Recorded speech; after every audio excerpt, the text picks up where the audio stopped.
15 years of dedication shattered in one meeting. My boss, Margaret, smiled as she announced her church friend Dora would be taking the senior financial analyst position I'd been covering alongside my own job for 3 years. Dora, who just last week asked me how to create a basic spreadsheet. I stood up calmly, placed my resignation letter on the table. "Congratulations to Dora," I said sincerely. When Margaret realized I meant it, her face contorted. "Absolutely not," she exploded, slamming her hand down. "You can't leave!" The path that led to that explosive moment began 15 years ago when I first walked through the doors of Patterson Financial Services. I was Joyce Miller, 23 years old, armed with a finance degree and big dreams.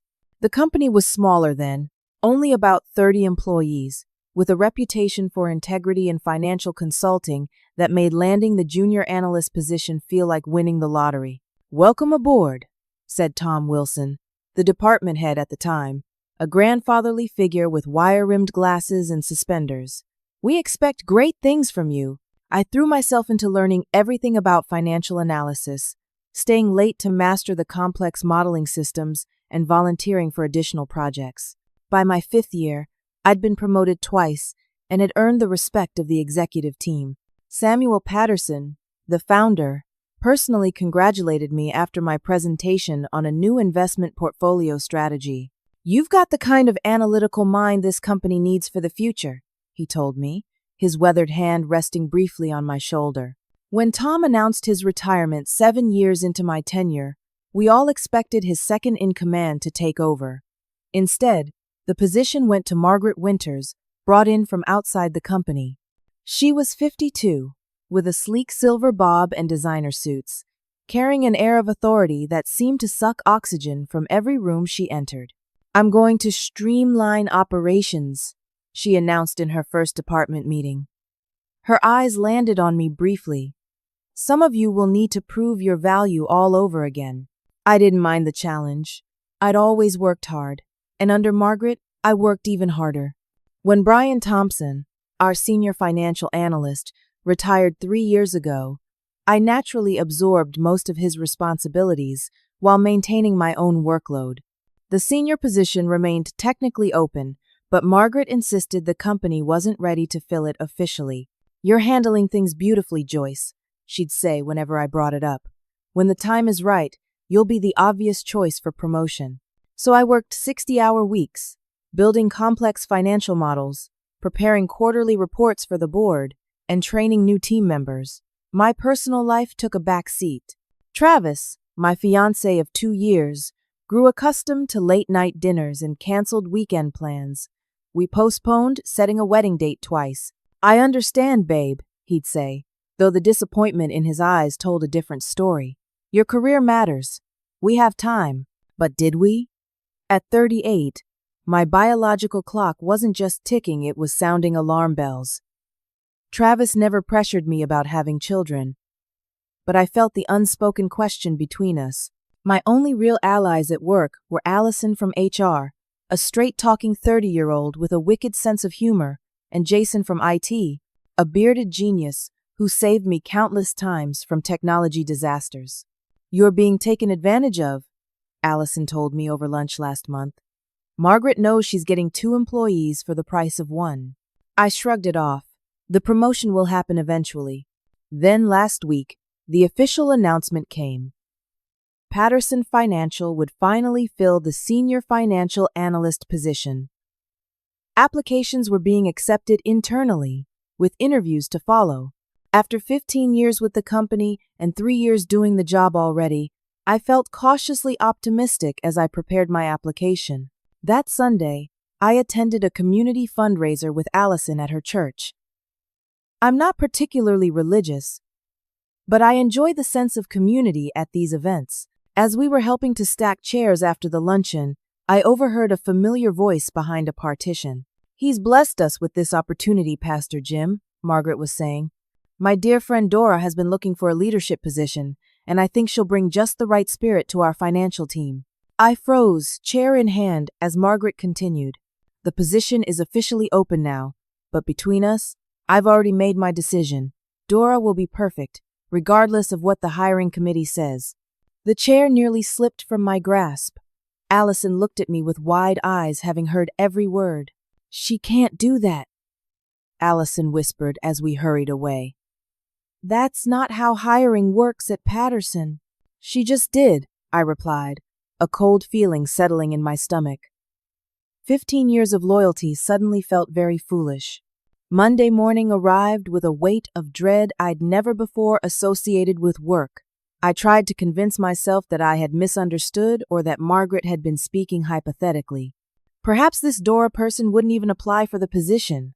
That hope evaporated when Margaret appeared at my desk just after lunch, a woman trailing behind her like an eager puppy.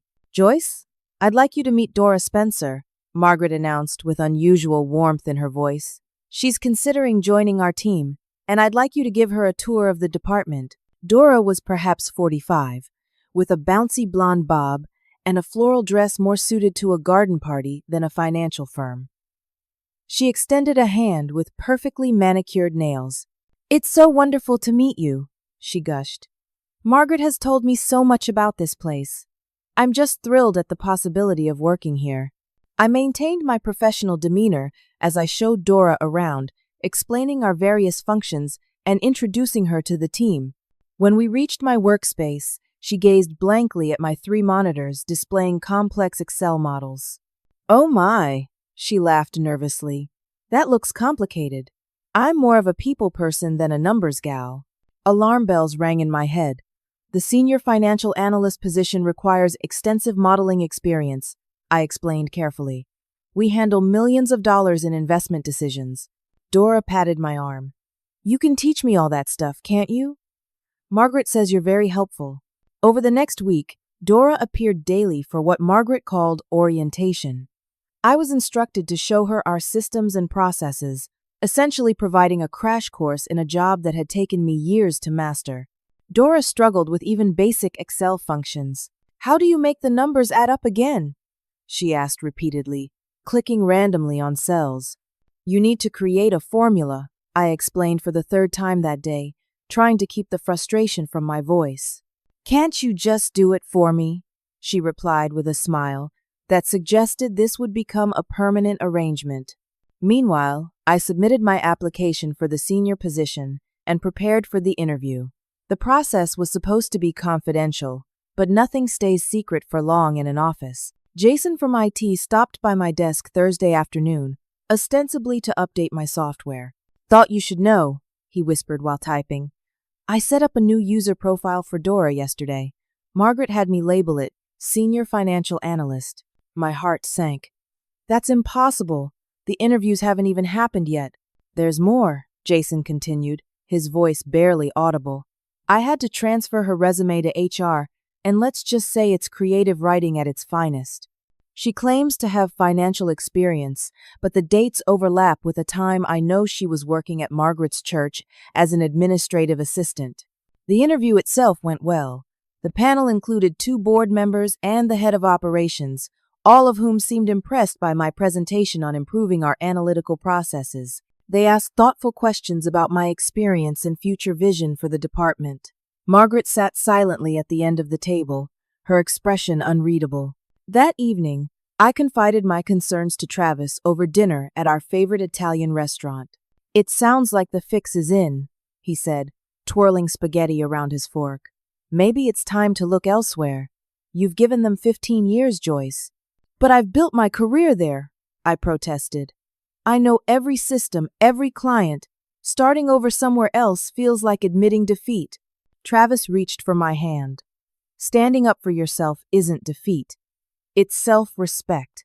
I wanted to believe the process would be fair despite the warning signs.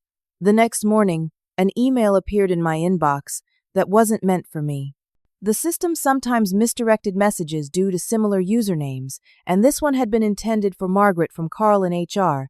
Hiring committee vote unanimous for Joyce Miller for senior financial analyst position. Exceptional qualifications and institutional knowledge make her the clear choice. Please confirm your approval to proceed with offer. Below that was Margaret's response. "Let's reconsidering our options. I have concerns about Joyce that weren't addressed in the interview. We'll discuss in person. I sat back, a strange calm settling over me. The suspicion that had been building for weeks crystallized into certainty. The position I had effectively been doing for 3 years, the promotion I had earned through countless late nights and sacrificed weekends, was being handed to someone else because of a personal connection. For the first time in 15 years, I began to wonder if my future lay somewhere other than Patterson Financial. The official decision date for the senior analyst position came and went with no announcement. When I inquired with HR, I received only vague responses about extended deliberations. Days stretched into weeks of uncomfortable silence. Margaret began avoiding direct interaction with me, communicating primarily through email or departmental memos. The assignments that landed on my desk changed too. Instead of the complex analytical work I specialized in, I received increasingly administrative tasks, compiling basic reports, organizing files, preparing materials for meetings I wasn't invited to attend. "What did you do to get on Margaret's bad side?" whispered Ted from the trading desk when he stopped by to drop off some documents. "She's been talking about restructuring your role." Dora, meanwhile, continued her daily appearances, now sitting in on client meetings and department planning sessions. She contributed little but nodded enthusiastically at everything Margaret said. I noticed she'd begun introducing herself to clients as joining the senior team, though no official announcement had been made. One afternoon, Allison appeared at my desk with concern etched across her face. "Got a minute for coffee?" she asked, her tone making it clear this wasn't a casual invitation. In the safety of the cafe across the street, she leaned forward. "Margaret's been saying things about you in management meetings, claiming your work has become careless, that you're resistant to new directions." "That's completely untrue," I protested. "If anything, my workload has increased while my responsibilities have been downgraded." Allison nodded grimly. "I know that. And anyone who actually works with you knows it too. But Margaret is positioning you as problematic. Classic move. Before pushing someone out, the betrayal stung deeply. I'd given this company 15 years of exemplary service, postponed starting a family, sacrificed countless personal hours. Now my reputation was being systematically undermined to justify a decision already made. Back at the office, I found Dora sitting at my desk, clicking through my files. "Oh, Joyce!" she exclaimed when she saw me. "Margaret asked me to review the Westbrook portfolio analysis, but I can't make sense of these numbers. Could you explain your process?"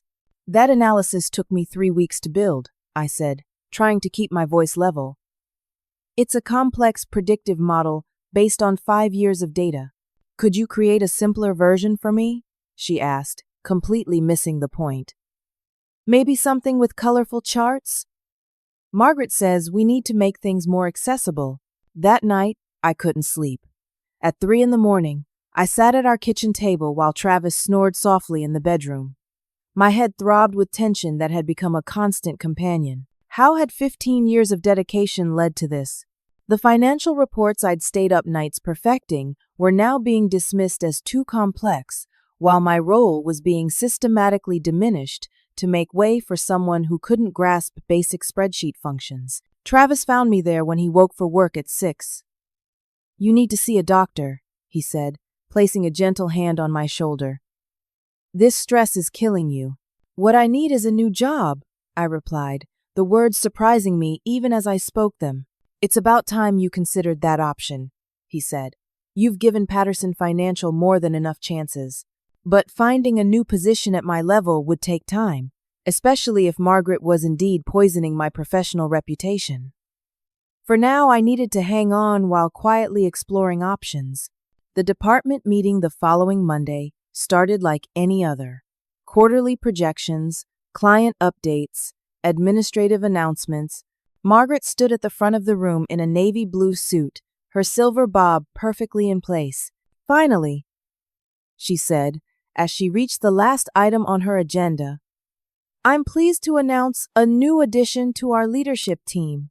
After careful consideration, Dora Spencer will be joining Patterson Financial as our new senior financial analyst, effective immediately." The room fell silent. All eyes darted between Dora, who sat beaming beside her, and me. I felt the blood drain from my face. Dora brings a fresh perspective to our team, Margaret continued, studiously avoiding my gaze. Her people skills and leadership qualities are exactly what we need as we move forward. Joyce will be assisting with her transition. Not a word about my 15 years of service. Not a mention of the fact that I'd been doing the job already for 3 years. Not even the courtesy of informing me privately before the public announcement. In that moment, something broke inside me, and something else, something stronger, took its place. The meeting room emptied quickly after Margaret's announcement, colleagues avoiding eye contact as they filed out. I remained seated, a strange calm settling over me. When only Margaret, Dora, and I remained, I reached into my bag and removed an envelope I'd prepared weeks ago, but hadn't found the courage to submit. I stood and placed it on the conference table. "Congratulations to Dora," I said sincerely. "I wish you success in your new role." Margaret eyed the envelope. "What's this?" "My resignation, effective 2 weeks from today." The silence that followed was absolute. Dora's smile faltered. Margaret's face flushed red, then nearly purple. "Absolutely not," she exploded, slamming her palm on the table. "You can't leave. You're essential to the transition." "I've been essential for 15 years, I replied evenly. That didn't seem to matter when promotion decisions were made. "This is completely unprofessional," Margaret sputtered. "We expected your support during this organizational change." "I'll document all my processes during my notice period," I assured her. "But after that, my professional obligations to Patterson Financial will be fulfilled." Margaret's tone shifted abruptly from anger to manipulation. "Think about the team, Joyce. They depend on you. And what about our clients? Some have worked exclusively with you for years. I'm sure Dora will handle everything beautifully," I replied, nodding toward her. After all, she was chosen over me for her superior qualifications. Dora had the grace to look uncomfortable but recovered quickly. "I'm really going to need your help getting up to speed," she said. "Maybe you could prepare some reports for me before you go. The Henderson account needs updating, and I'm not sure how to approach it." "I'll create documentation for all major accounts," I said, maintaining my professional tone while inwardly marveling at the audacity. Margaret switched tactics again. "We can discuss a compensation adjustment if that's the issue. Perhaps a different title that reflects your value to the company." "This isn't about money or titles," I said. "It's about integrity and respect. I've made my decision." I turned and walked out, leaving them staring after me. For the first time in years, I felt something like freedom. The next morning, Margaret called me into her office first thing. Her smile was tight, her voice falsely pleasant. "I've thought about our conversation yesterday, and I understand your frustration. Let's discuss how we can make things right." "I appreciate that, but my decision is final," I replied. "At least extend your notice to a month," she pressed. "Dora will need more time to learn the systems. 2 weeks is standard notice. I've already begun transferring my personal items home." Margaret's visage cracked slightly. "You're putting us in an impossible position. You created this position yourself when you decided to overlook 15 years of dedicated service in favor of personal connections." Later that day, I noticed Dora sitting at my desk again when I returned from lunch. She quickly stood up, looking guilty. "Sorry, I was just looking for those Henderson files you mentioned." I nodded, though I hadn't mentioned any specific files to her. As I sat down, Jason from IT appeared with a routine update. As he worked on my computer, he slipped me a note. "Your computer activity is being monitored. M's orders. Be careful what you access." The information shouldn't have surprised me, but it still felt like a violation. That evening, I removed any personal files from my work computer and began using my personal phone for job search activities. The next few days established a pattern. Margaret oscillated between sweet-talking and subtle threats, while Dora made increasingly entitled demands on my time. I documented everything meticulously, sensing that this information might prove valuable. During a coffee break, Allison shared something that confirmed my suspicions. "You're not the first, you know," she said quietly. "There have been 3 other employees in different departments who were passed over for church friends of Margaret's. 2 left, 1 was eventually pushed out. Why hasn't anyone reported this?" I asked. "To who?" "Margaret has friends in executive leadership, and she's careful there's never enough concrete evidence to prove discrimination." That afternoon, Margaret called me into a meeting with Carl from HR present. The atmosphere was immediately tense. "We need to discuss some concerning behavior," Margaret began, her tone formal. "There have been reports of you accessing sensitive files unrelated to your current responsibilities." I maintained a neutral expression. "I've been documenting processes for handover, as requested. That requires accessing the files I've worked on for years." "There's also concern about your attitude," Carl added, clearly uncomfortable with his role in this charade. "Several team members have reported feeling uncomfortable." "Names and specific incidents, please," I requested calmly. They exchanged glances. "We're not at liberty to share that information," Margaret replied. "Then I'm not at liberty to respond to vague accusations." Margaret leaned forward, dropping the pretense. "Let me be clear, Joyce. If you leave under these circumstances, I cannot guarantee a positive reference. In fact, I would be obligated to mention these concerns to potential employers. Our industry is small. Word travels." The threat was unmistakable. "Stay and accept the situation, or have your career destroyed." I felt a cold anger solidify within me. "Are you threatening to blacklist me for submitting a standard resignation?" I asked, making sure Carl heard every word. "I'm simply stating facts about professional consequences," Margaret replied smoothly. "We want what's best for everyone." As I left the meeting, I realized I needed to protect myself from what was clearly becoming a hostile situation. Margaret wasn't just pushing me out, she was setting me up to leave with my reputation in tatters. The game had changed. This was no longer just about a denied promotion or an unfair workplace. This was about my entire professional future. The following days became a carefully choreographed dance of documentation and self-protection. I arrived exactly on time, left precisely at 5, and recorded every interaction with Margaret and Dora in a detailed journal. I forwarded relevant emails to my personal account and made copies of performance reviews and project successes from over the years. Travis helped me connect with his college roommate, Andrew Fisher, now an employment attorney specializing in workplace discrimination. "What you're describing sounds like a clear pattern of favoritism, possibly rising to the level of discrimination," Andrew said during our evening consultation at his downtown office. "The threat of sabotaging future employment opportunities is particularly concerning. That's potentially actionable." "I don't necessarily want to sue," I explained. "I just want to leave with my professional reputation intact and ensure this doesn't happen to others." "Document everything," Andrew advised. "Dates, times, witnesses. Forward emails to your personal account if they show the pattern. And most importantly, secure those performance reviews showing your history of excellence." The next morning, Margaret seemed to sense my shift in strategy. During the department meeting, she went out of her way to undermine me publicly. "Joyce, these quarterly projections seem off," she announced, holding up the report I'd submitted the previous day. "Did you use the updated parameters?" "Yes, as specified in your email of last Tuesday," I replied calmly. "Well, something isn't adding up.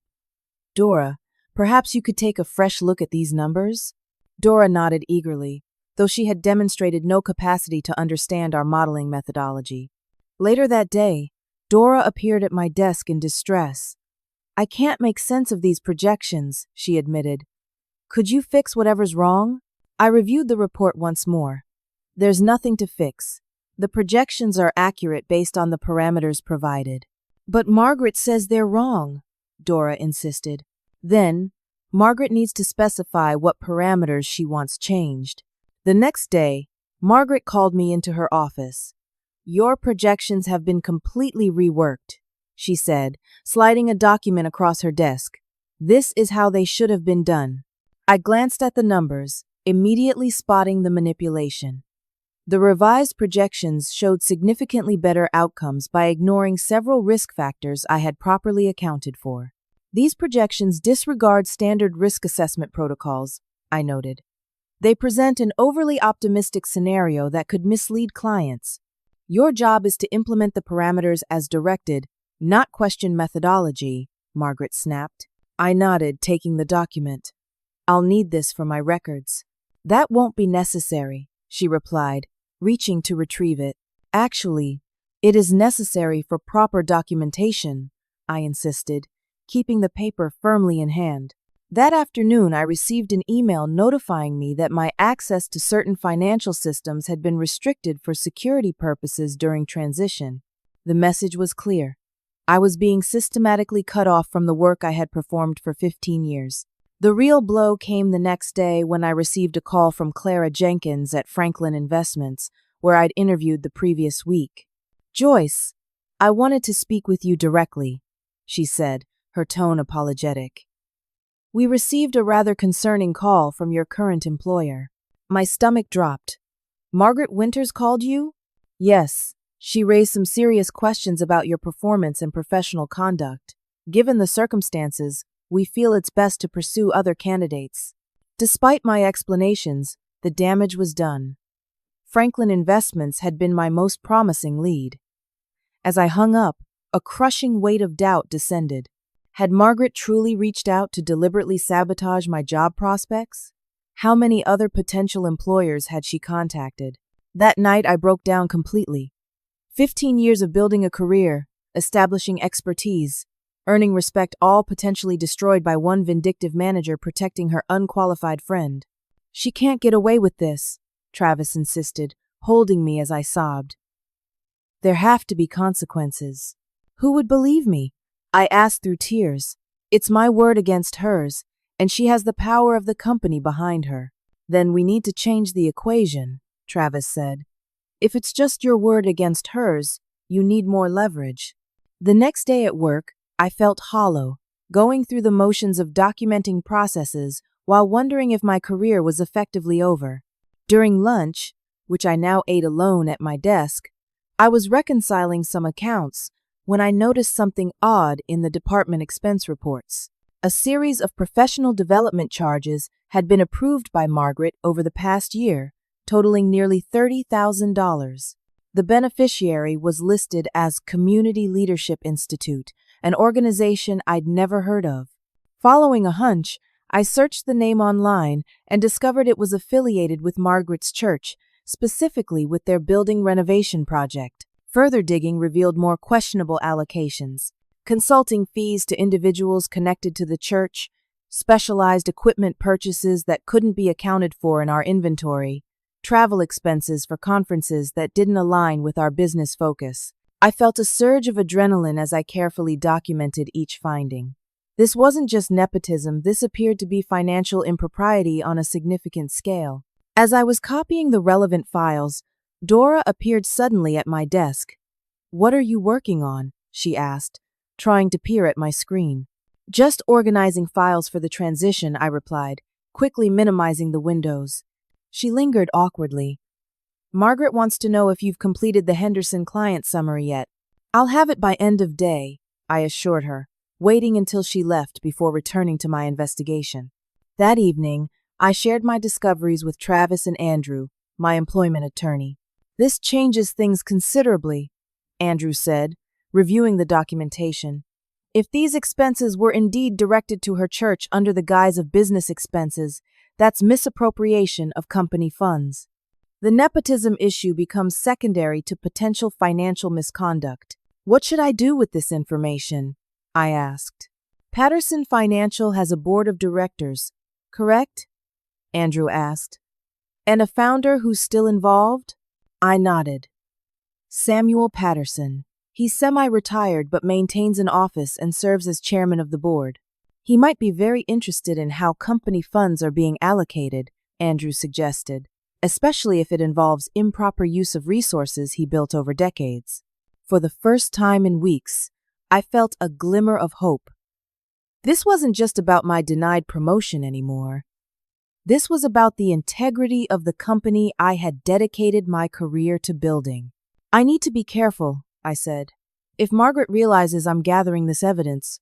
Very careful, Andrew agreed. You still have a week of your notice period. Use it wisely. The next day, I arrived to find my desk had been moved to a small alcove near the supply room, away from the main department floor. We needed your space for the team restructuring, Margaret explained with thinly veiled satisfaction.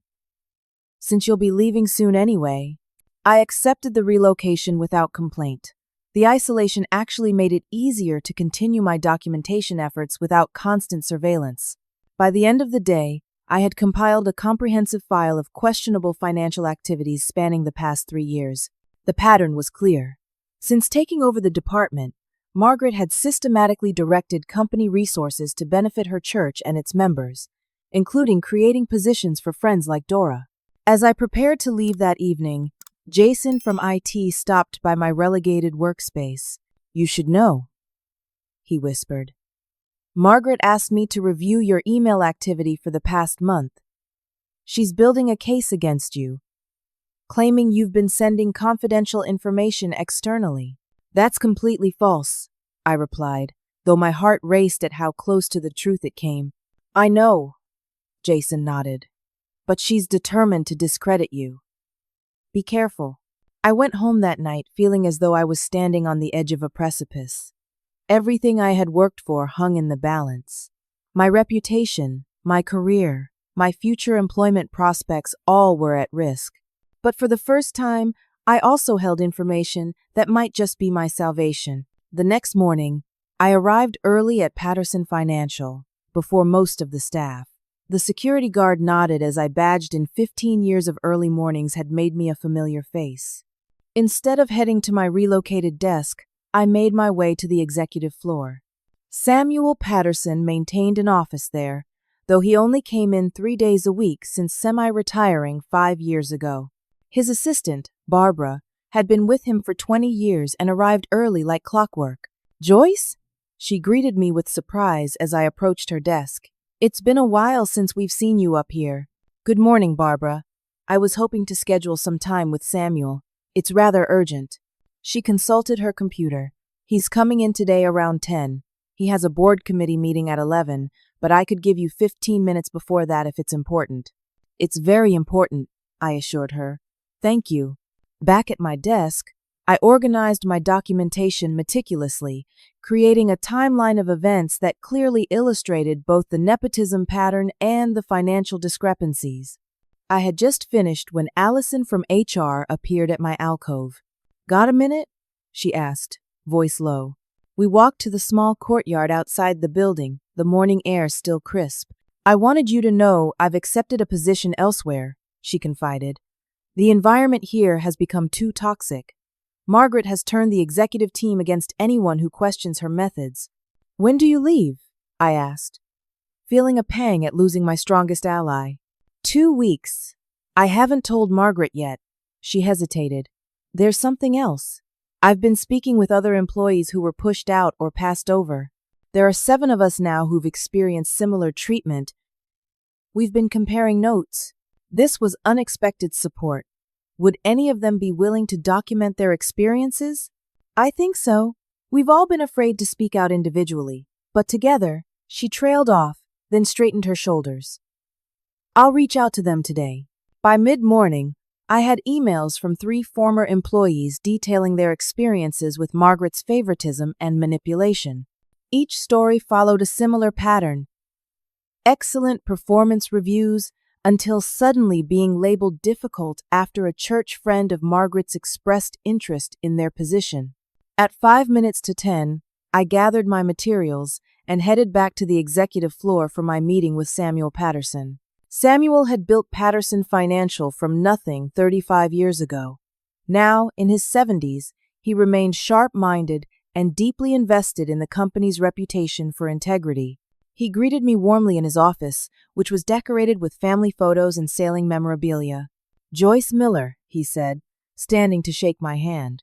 One of our longest-serving analysts. Barbara says you have something urgent to discuss. Thank you for seeing me, Mr. Patterson. What I'm about to share, was difficult to bring forward, but I believe it affects the core values of the company you built. For the next 15 minutes, I methodically presented the evidence I had gathered. The pattern of church friends being hired or promoted over qualified employees, the financial improprieties disguised as business expenses, and finally, the personal retaliation I had experienced after submitting my resignation. Samuel listened intently, his expression growing increasingly grave. When I finished, he removed his glasses and rubbed the bridge of his nose. These are serious allegations, Joyce. Very serious indeed.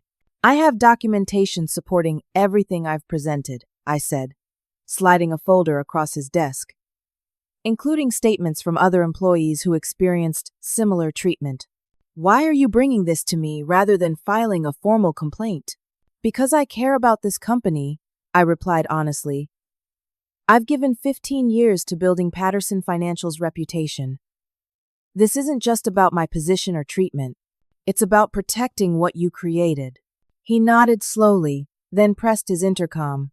Barbara, please cancel my 11 o'clock and contact Gerald from legal. I need him here immediately. As he released the button, the door burst open without a knock. Margaret stood there, Dora hovering anxiously behind her. Samuel, I need to speak with you immediately about a serious security breach. She stopped abruptly when she saw me sitting across from him, her face flushed with anger. What is she doing here? Samuel rose slowly to his feet, his expression hardening. Margaret, this is a private meeting, one that now appears even more necessary than I realized. Margaret advanced into the room. This employee is engaged in corporate espionage. She's been accessing confidential files outside her purview and communicating with competitors. That's false, I stated calmly. I've been documenting the pattern of nepotism and financial mismanagement that has been occurring under Miss Winter's leadership. Ridiculous accusations from a disgruntled employee. Margaret snapped. She's angry about not receiving a promotion she didn't deserve. Samuel held up his hand, silencing her. Margaret, I've just reviewed some very troubling documentation regarding department funds being channeled to your church's renovation project, among other concerning activities. The color drained from Margaret's face. That's a complete misrepresentation. Is it? Samuel interrupted, his voice steely. Because I have expense reports here signed by you, directing company funds to the Community Leadership Institute, which appears to be directly affiliated with your church. I also have evidence of at least 7 employees who were pushed out to make room for your personal connections.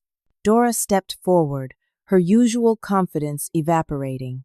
I had no idea about any financial improprieties. I was just offered a position for which you have no qualifications, Samuel finished for her. Yes, that's become quite clear as well. He turned to his intercom again. Barbara, please contact security and have them escort Miss Winters and Miss Spencer to the conference room. They are to remain there until Gerald arrives. And please call an emergency board meeting for 3 o'clock this afternoon. Margaret's composure shattered completely. You can't possibly believe these fabricated accusations over my 15 years of service. 17 years, Samuel corrected coldly. And I find it interesting that you would invoke your tenure when you so completely disregarded Miss Miller's 15 years of exemplary contribution to this company. As security arrived to escort Margaret and Dora out, Samuel turned back to me. I owe you an apology, Joyce.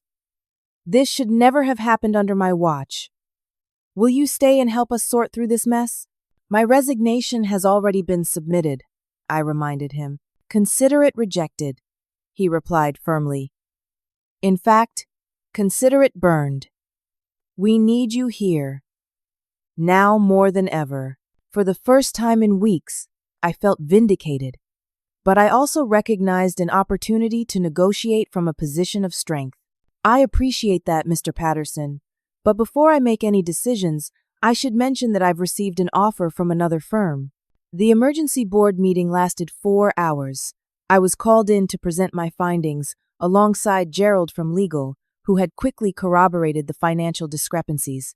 Former employees provided statements via conference call, creating a damning picture of systematic favoritism and retaliation. Margaret and Dora were placed on immediate administrative leave pending a full investigation. As I left the boardroom, Samuel Patterson asked me to return to his office the following morning. I went home that night feeling strangely hollow. The vindication I had expected to bring satisfaction instead left me wondering about my future. The toxic environment under Margaret had tainted my feelings toward a company I had once loved. "You don't owe them anything," Travis reminded me as we discussed the situation over dinner. "You've done the right thing by exposing the corruption. Now you can move forward with a clear conscience." "But what about the offer from Westbrook Financial? Should I accept it?" "That depends on what Patterson offers tomorrow," Travis said pragmatically. "You're finally in a position to negotiate for what you deserve." The next morning, Samuel welcomed me into his office with a newfound respect. Barbara had prepared coffee, and the atmosphere was markedly different from the tense confrontation of the previous day. "The board has unanimously voted to terminate Margaret's employment," Samuel began without preamble. "The financial improprieties alone were grounds for immediate dismissal. Dora has also been let go." I nodded, unsurprised by this outcome. "Now, to the matter of your future with Patterson Financial," he continued. "We would like to offer you not just the senior financial analyst position, but a newly created role as Director of Financial Operations, with a salary increase of 30% and a seat on the executive committee." The offer was generous, more than I had expected, but something held me back from immediate acceptance. "That's a very attractive offer, Mr. Patterson. However, I need to be honest with you. I've received a competitive offer from Westbrook Financial that I'm seriously considering." Samuel nodded thoughtfully. "I suspected as much. What would it take to keep you with Patterson?" This was the opening I needed. "It's not just about title or compensation, though those are important. It's about creating an environment where merit determines advancement, not personal connections." "What specifically are you proposing?" "3 conditions," I said, having prepared for this moment. "First, a company-wide implementation of transparent promotion criteria, with multiple reviewers involved in every hiring decision. Second, a confidential reporting system for employees to raise concerns without fear of retaliation. And third, quarterly reviews of departmental spending by an independent committee."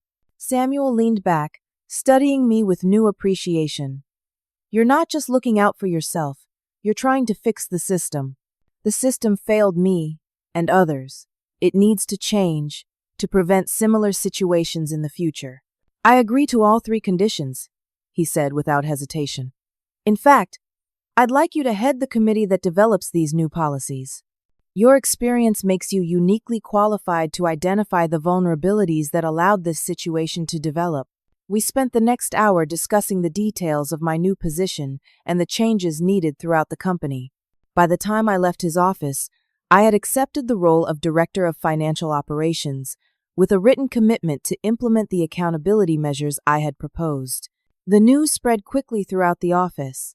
Colleagues who had distanced themselves during my conflict with Margaret now approached with congratulations and support. Jason from IT gave me a thumbs up from across the department floor, and Allison sent a text. Justice finally served. Reconsidering my resignation. Over the following weeks, I led a transformation of Patterson Financial's internal processes. We implemented a blind initial review system for all applications, removing names and personal details to focus evaluation on qualifications. The confidential reporting system went live within a month, and the Independent Spending Review Committee identified several other areas where funds had been misallocated. 3 months after Margaret's departure, Patterson Financial hosted a company-wide retreat focused on rebuilding our corporate culture around transparency and merit-based advancement. Samuel opened the event with a frank acknowledgement of past failures and a commitment to upholding the founding principles of integrity that had made the company successful. "Sometimes it takes courage to protect what matters," he said, nodding in my direction. "We're fortunate to have leaders who are willing to take that stand." My relationship with Travis strengthened through this challenging period. His unwavering support gave me the confidence to fight for what was right, even when it seemed impossible. With my new position secured and the toxic atmosphere lifting, we finally set a wedding date after years of postponement. "I think we've waited long enough," Travis said as we celebrated my promotion. "Life's too short to put your happiness on hold." 1 year after the confrontation that changed everything, Patterson Financial was thriving under new leadership principles. Employee satisfaction scores had risen dramatically, and our client retention rate reached an all-time high. The culture of fear had been replaced by one of collaboration and mutual respect. In my new role, I made it a priority to mentor younger employees, especially women beginning their careers in finance. I shared my experience openly, emphasizing the importance of self-advocacy and maintaining professional boundaries. "Your value isn't determined by how much unpaid overtime you're willing to work," I told them.